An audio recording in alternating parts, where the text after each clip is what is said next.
Good morning, everyone. Welcome to my channel, Traveling with Sam. And today I am coming to you from Sofia, Bulgaria. So first time here and going to go on a tour here in just a bit. So if you like this video, please give it a like. Thank you so much for your nice comments and for your likes and your views. So if you are ready to explore Sofia, Bulgaria, then let's go. On the metro here in Sofia, not very crowded at the moment this evening. 7th century. It of those, what is it, up until now it's like 14 centuries. Of those 14 centuries, only 7 centuries we've been an independent country, because we've been for 180, almost 2 centuries, part of the Byzantine Empire, and then for almost 5 centuries we were part of the Ottoman Empire. So when Bulgaria was liberated from the Ottoman Empire, which happened with the help of the Russians, they chose Sofia to be the capital because they were hoping that later on they will add some more lands, and then Sofia would be in the middle of all those lands populated with Bulgarians. However, we didn't quite do that. That one is built in 1937. It's not that important, but the statue in front of it is Saint Cyril and Saint Methodius, another Hera brother. So those ones, they lived 1,000 years earlier. Now, with them, we're still arguing with the Greeks, with the Macedonians, whether they were Bulgarians, Macedonians, Greeks. The fact is that back then,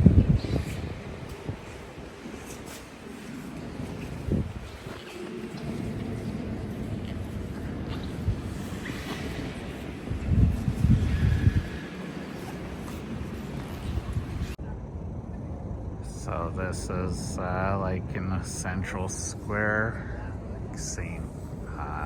Alexander's Cathedral.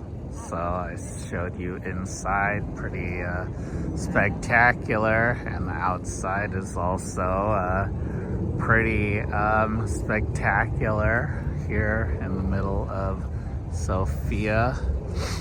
Orthodox country, so different from previous videos on my trip where I was in Muslim countries. So have some Christmas decorations, and it's celebrated here on the 25th, and they have their own thing, their own way of doing things, and they have their own Orthodox, like Bulgarian Orthodox, so different from other Orthodox countries and religions. now it is built in the 6th century by a Byzantine emperor, who Justinian I, who sent his daughter to be treated in, back then it was called Serdica. Now you probably noticed, or maybe you haven't, that in Sofia we don't have a big river going through, or we don't have a sea or an ocean nearby. What we do have in terms of water resources is a lot of hot mineral water springs. Okay. And that mineral water is very useful for different health issues. So that's why his daughter was sent here to Serdica. She got better, and as a sign of saying thank you, he built that one in the 6th century. Later on, of course, it was expanded. When I say in the 6th century, you can take a look at the foundations of the church, which is slightly different than the red bricks on top. Yeah. Those are the ones that are from the 6th century. Later on, it was rebuilt on top of that one in the 16th and so on.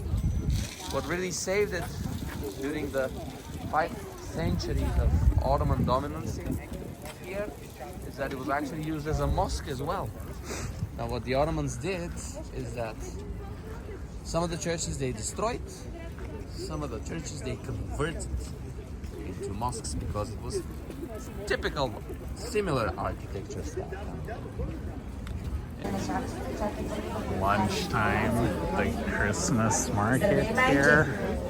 Very busy Saturday. But this one, it survived. Built in 1906 by a couple of Austro-Hungarian architects, Helmer and Fellner, that they were only specializing in building theaters, nothing else. So the one in Zagreb, the one in Budapest, the one in Vienna, the one in Dresden, all those, they're built by them. So they would only build theaters, nothing else. In front of us right now is the oldest building in Sofia. This is dating from the 4th century. Nowadays we call it St. George Church. However, when it was built in the beginning, it was built to be a public bath. I already mentioned that we had a lot of hot mineral water resources now, even back as well as back in the days. So because of that, they took advantage of that, and this was a public bath that later on, with the expanding of the Christianity in the Roman Empire, especially the Eastern Roman Empire, they turned it into a baptistry, a place where they would baptize people. After that, it was functioning as a church. After that, it was functioning as a mosque during the Ottomans. The Ottomans, they called it Gül Mosque. Gül meaning rose in their language, because if you look at it from the top, the round shape with the 4 corners, it looks like a rose flower, basically. And later on, again, we turned it back into church. But the oldest church and building in Sofia, St. George Church, from the 4th century, which all the local people, we call it the rotunda because of its round shape. Triangle of power. You will have a much better view of the buildings once we go. And this one is fairly new, 1999 they placed it, the Bulgarian sculpture, Georgi Chapkanov placed that one here, where before it, during the communist regime, we had a twice this size statue of Lenin. So this is the area in Sofia in which we have the most hot mineral water springs. Because of that, in the 16th century, the building behind you is actually the mosque. The only active mosque in Sofia. Nowadays, it's called Banja Basha Mosque, or the Big Bath Mosque. Because even in the 16th century, they had like baths around because they were taking advantage of the hot mineral water springs. Until the 1960s. And then it started to decline because in 1960s, the Communist Party, they started building those residential blocks that we do have, and then a lot of people started having access to their own private baths. So here they had the biggest terrorist attack in Sofia when in the communist time, they were trying to assassinate the king, and so they put a bomb, but he was late, supposedly. They say that he was maybe warned, but 100 people died and about 500 people were injured. So now I'm on the walking street, the boulevard here.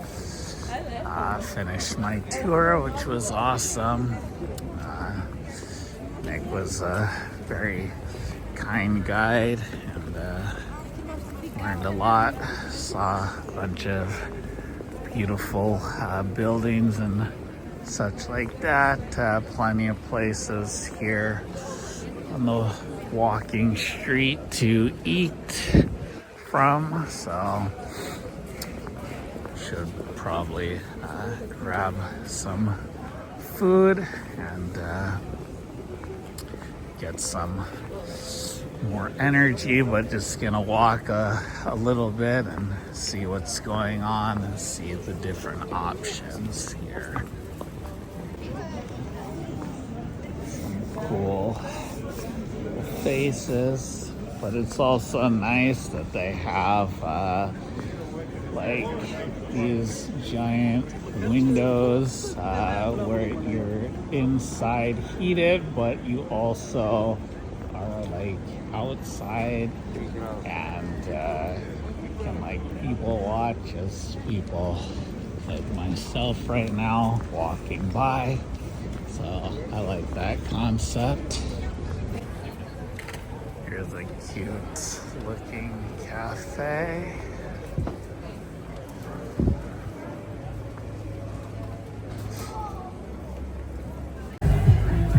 It's time to go to the big Christmas market, the biggest Christmas market here in Sofia.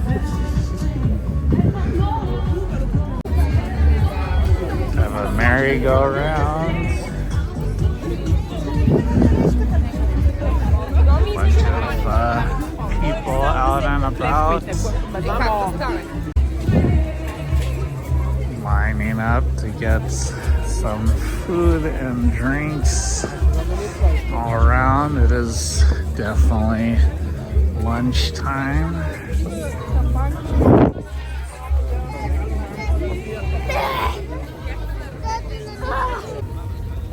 Some good looking barbecue.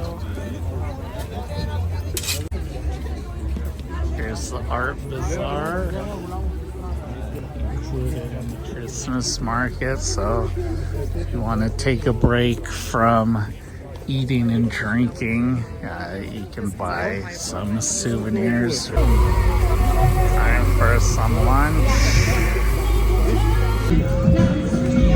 Here's my feast. I didn't realize that I was getting such a giant portions, but I'll enjoy it and call it my brunch because I didn't have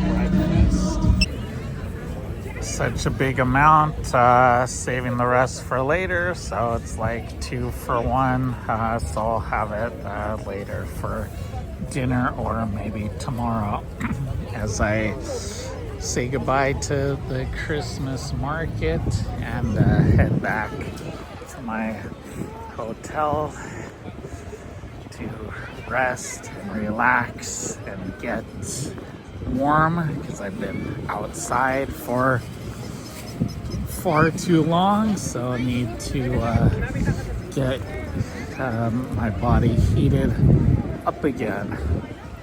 So taking the metro once more.